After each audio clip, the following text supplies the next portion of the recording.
जय श्री राधे कृष्ण। आप सभी का आपके अपने YouTube channel BK Mishra present में बहुत बहुत स्वागत है। आइए जानते हैं जेठ मास के महत्व के बारे में। हिंदू धर्म में हर दिन का, हर पक्ष का, हर तिथि का और हर माह का अपना अपना विशेष महत्व माना गया है। उसी प्रकार से जेठ माह, जिसे कि ज्येष्ठ कहा जाता है, इसका एक अपना विशेष महत्व माना गया है। जेठ के महीने में भगवान श्री हरि विष्णु का पूजन करना, भगवान सूर्य देवता का पूजन करना, मंगल देवता का पूजन करना, यह बड़ा ही पुण्य फलदायक माना गया है। ज्येष्ठ के महीने में धार्मिक दृष्टिकोण से इस महीने का विशेष महत्व होता है, क्योंकि इस महीने में अपरा एकादशी व निर्जला एकादशी का व्रत किया जाता है। गंगा दशहरा का व्रत आता है। वट सावित्री व्रत जैसे प्रमुख त्योहार इस माह में पड़ते हैं। मंगल ग्रह को शास्त्रों ज्योतिषी में इसे साहस का प्रतीक माना गया है। सभी नवग्रहों में मंगल को सेनापति का दर्जा प्राप्त है। ज्येष्ठ मास भगवान विष्णु का प्रिय होता है। इस माह में भगवान विष्णु का पूजा विशेष पुण्यदायक और फलदायी होता है। ज्येष्ठ के महीने में भगवान सूर्य देव की विशेष प्रकार से पूजा और आराधना करने से आरोग्यता की प्राप्ति होती है। भगवान सूर्य देव जो कि आरोग्य को प्रदान करने वाले हैं। केवल आंख की पीड़ाओं को छोड़कर भगवान सूर्य देव सभी प्रकार के रोगों को नष्ट करते हैं। भगवान सूर्य देव को चाहिए कि ज्येष्ठ के महीने में विशेष प्रकार से रविवार के दिन तो अवश्य ही भगवान सूर्य देव की विशेष प्रकार से पूजा और अर्चना करनी चाहिए। रविवार के व्रत को करना चाहिए। भगवान सूर्य देव पृथ्वी पे साक्षात देवता रूप में माने जाते हैं।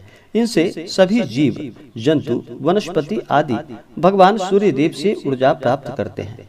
ज्येष्ठ के महीने में प्रातः काल जहाँ तक हो सके सुबह ब्रह्म मुहूर्त में उठ करके नित्य क्रियाओं से निवृत्त होकर के गंगा नदी में स्नान करना चाहिए, या घर के नहाने के पानी में ही थोड़ा सा गंगा जल मिला करके स्नान करना चाहिए। शुद्ध वस्त्र धारण करके प्रत्येक दिन ज्येष्ठ के महीने में भगवान सूर्य देव को अवश्य ही अर्घ्य प्रदान करना चाहिए। भगवान सूर्य देव सभी प्रकार के आरोग्य को प्रदान करने वाले हैं, तो भगवान सूर्य देव को अर्घ्य प्रदान करना चाहिए। इससे आरोग्यता की प्राप्ति होती है। और भगवान विष्णु आदि का पूजन करना चाहिए।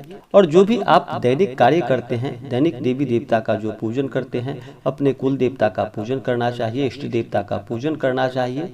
धर्म का आचरण करते हुए प्रभु में मन लगाना चाहिए। इससे अनंत गुना पुण्य फलों की प्राप्ति होती है। ज्येष्ठ के महीने में दिन बड़ा और रातें छोटी होती है। जीवन में ज्येष्ठ मास का विशेष महत्व है। यह माह प्रकृति और प्राकृतिक संपदा के महत्व को भी दर्शाता है। इस महीने में सूर्य की किरणें पृथ्वी पर सीधी पड़ती हैं। ज्येष्ठ मास में इसमें दिन बड़ा होने के कारण इसे ज्येष्ठ यानी कि जेठ भी कहा जाता है। ये मास जीवन में जल के महत्व को बढ़ाता है। ज्येष्ठ मास की दूसरे पक्ष यानी कि शुक्ल पक्ष में गर्मी अधिक पड़ती है और इसी में निर्जला एकादशी का व्रत भी पड़ता है। ज्येष्ठ मास की शुक्ल पक्ष की एकादशी तिथि को निर्जला एकादशी का व्रत किया जाता है। यह व्रत जल के महत्व को बताता है और ज्येष्ठ मास में अनुशासित जीवन शैली को अपनाना चाहिए। इस मास में धर्म कर्म भी विशेष महत्व रखते हैं। इसलिए ज्येष्ठ के महीने में जहाँ तक हो सके दान पुण्यों का कार्य करना चाहिए। अन्न वस्त्र आदि का दान करना चाहिए। पशु पक्षियों के लिए जल की व्यवस्था करनी चाहिए। जगह जगह पर प्याऊ स्थापित करनी चाहिए। पंखा, छाता और सत्तू आदि का दान करना चाहिए। वृक्ष और प्राकृतिक चीजों की रक्षा करनी चाहिए। ज्येष्ठ के महीने में तिल के दान का भी विशेष महत्व है, तो इन दिनों तिल का भी दान करना चाहिए। ज्येष्ठ के महीने में सबसे ज्यादा महत्व जल दान का होता है। शास्त्रों में जल का दान बड़ा ही श्रेष्ठ माना गया है। इस मास में जल का दान करना चाहिए। इससे भगवान विष्णु की विशेष कृपा प्राप्त होती है और जीवन में आने वाले सभी प्रकार के कष्ट दूर होते हैं। ज्येष्ठ मास में प्याऊ लगाना, न लगवाना और पोखर तालाबों का संरक्षण करना यह विशेष पुण्यदायक और फलदायी होता है। इन दिनों जहाँ तक हो सके ज्येष्ठ के महीने में जल से भरा हुआ कलश का दान करना चाहिए अथवा सुराहियों और अनाज का भी दान करना चाहिए। जहाँ तक हो सके मीठे शरबत की प्याऊ लगवानी चाहिए। नहीं, अगर यह संभव ना हो तो कम से कम मीठा शरबत बना करके उस कलश का दान करना चाहिए। इससे ज्येष्ठ के महीने में अनंत गुना पुण्य फलों की प्राप्ति होती है। ज्येष्ठ के महीने में विशेष प्रकार से भगवान सूर्य देव का पूजन करना चाहिए। भगवान सूर्य देव को प्रसन्न करने के लिए ज्येष्ठ के महीने में विशेष प्रकार से प्रत्येक दिन भगवान सूर्य देव को अर्घ्य प्रदान करना चाहिए। अर्घ्य वाले जल में थोड़ा सा लाल चंदन और लाल पुष्प डाल करके उन्हें अर्घ्य प्रदान करना चाहिए। इससे आरोग्यता की प्राप्ति होती है और भगवान सूर्य देव अपना कृपा प्रदान करते हैं। भगवान सूर्य देव को अर्घ्य देते समय इन मंत्रों का उच्चारण करें तो यह बड़ा ही लाभकारी होता है। मंत्र: ओम एहि सूर्य सहस्त्रांशु तेजुरासे जगतपते अनुकंप मान भक्ता गृहाना अर्घ दिवाकर। इन मंत्रों का जप करना चाहिए। यह अगर संभव ना हो तो श्री दिवाकराय नमः, श्री भास्कराय नमः इन मंत्रों का उच्चारण करना चाहिए। इससे पुण्य फलों की प्राप्ति होती है। ज्येष्ठ के महीने में विशेष प्रकार से जो भी रविवार का व्रत करते हैं उन्हें रविवार के व्रत में बिल्कुल भी नमक ग्रहण नहीं करना चाहिए। रविवार के व्रत में नमक ग्रहण नहीं किया जाता है, इस बात का ध्यान रखें।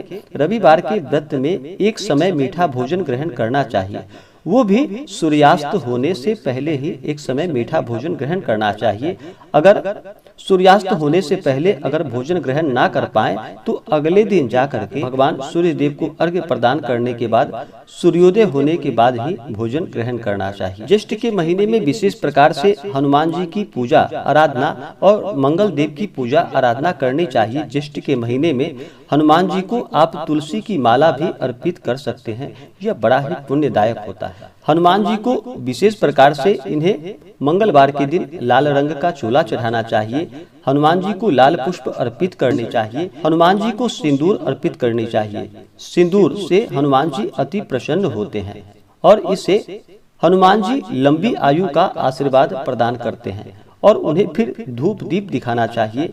विशेषकर हनुमान जी को लड्डू का भोग लगाना चाहिए। इन दिनों हनुमान चालीसा, सुंदरकांड, बजरंग बाण, रामचरित मानस आदि का पाठ करना चाहिए। इससे अनंत गुना पुण्य फलों की प्राप्ति होती है। इस महीने में जहाँ तक हो सके धर्म का आचरण करना चाहिए। किसी के ऊपर क्रोध नहीं करनी चाहिए। अपने मन में किसी के प्रति ईर्षा या द्वेष का भाव नहीं लाना चाहिए। अपने से बड़ों का कभी भी अपमान नहीं करना चाहिए। महिलाओं का सदा ही सम्मान करना चाहिए। महिलाओं का बिल्कुल भी अपमान नहीं करना चाहिए। जहाँ पर महिलाओं का अपमान होता है वहाँ से माता स्थिर लक्ष्मी रुष्ट होकर चली जाती हैं, तो महिलाओं का बिल्कुल भी अपमान नहीं करना चाहिए। भगवान नाम का स्मरण, भजन कीर्तन करना चाहिए। दान पुण्यों का कार्य करना चाहिए। इससे अनंत गुना पुण्य फलों की प्राप्ति होती है। इसी प्रकार से ज्येष्ठ के महीने में जहाँ तक हो सके धर्म का आचरण करना चाहिए। भगवान सूर्य देव का पूजन करना चाहिए। भगवान विष्णु का पूजन करना चाहिए। हनुमान जी मंगल देवता का पूजन करना चाहिए। यह बड़ा ही पुण्य फलदायक होता है और व्यक्ति के समस्त पाप और ताप नष्ट होते हैं। जब व्यक्ति के पाप और ताप नष्ट होते हैं तभी जाकर के उनके पुण्यों का उदय हो पाता है। पुण्य उदित होने के बाद ही व्यक्ति को सभी प्रकार के सांसारिक सुखों की प्राप्ति हो पाती है। तो आशा करता हूँ कि यह जानकारी आपको अच्छा लगा हो। ऐसे ही ज्ञानवर्धक जानकारियाँ प्राप्त करने के लिए हमारे इस चैनल पे अगर आप नए हैं तो चैनल को लाल बटन दबा करके सब्सक्राइब करें। साथ में बेल आइकन घंटी को दबाएं ताकि मेरे वीडियो का नोटिफिकेशन आपके पास सबसे पहले पहुंचे। वीडियो को लाइक और अपने मित्रों तथा दोस्तों के साथ शेयर करें। सुखी रहें और स्वस्थ रहें। जय श्री राधे कृष्ण। धन्यवाद।